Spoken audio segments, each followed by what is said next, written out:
किसी गांव में एक किसान अपनी पत्नी के साथ रहता था।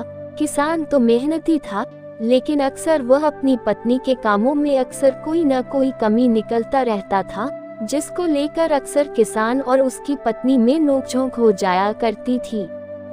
एक दिन की बात है, किसान ने अपनी पत्नी से कहा, तुम आलसी हो गई हो, अब तो तुम धीरे धीरे और सुस्त रूप से काम करती हो, तुम अपना समय खराब करती हो और घर के कामों को लेट करती हो।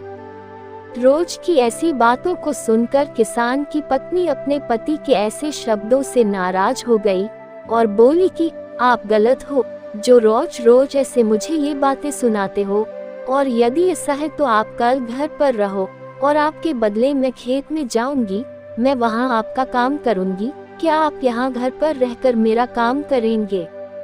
अपनी पत्नी की ऐसी बातें सुनकर किसान ने खुशी से कहा, ये तो बहुत अच्छा है, मैं घर पर तुम्हारा काम करूंगा। एक दिन तुम खेत के काम करोगी तो पता चलेगा कि कितनी मेहनत करना पड़ता है। फिर इसके बाद पत्नी ने अपने पति किसान से कहा, कल जब घर काम करोगे तो सबसे पहले गाय का दूध निकालना है, फिर सारे कपड़े धोने हैं, बर्तन धोने हैं, मुर्गियों का ध्यान रखना है, घर की साफ सफाई करनी है और सूत काटना है। इतना सभी कल काम करना है।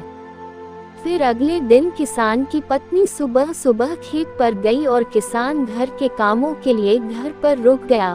फिर सबसे पहले उसने एक बर्तन लिया और गाय का दूध निकालने के लिए चला गया। फिर जब उसने गाय का दूध निकलने की कोशिश की तो इतने में गाय ने उसे पीछे से जोर से गाय की लात मिली। जोर से लात लगने से वह कराह उठा। फिर किसी तरह उसने दूध निकाला, कपड़े धोए, बर्तन धोए और घर की साफ सफाई किया। इतना करते करते उसका दम निकल गया। फिर वो मुर्गियों को खाना खिलाने के लिए चला गया। इस तरह वह सूत काटना भूल गया और फिर इन्हीं कामों को करते करते शाम हो गई।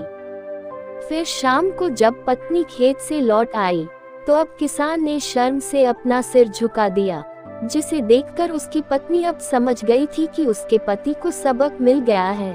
फिर उस दिन के बाद से अपनी पत्नी में कोई गलती नहीं जताता था और फिर किसान और उसकी पत्नी हंसी खुशी एक साथ रहने लगे।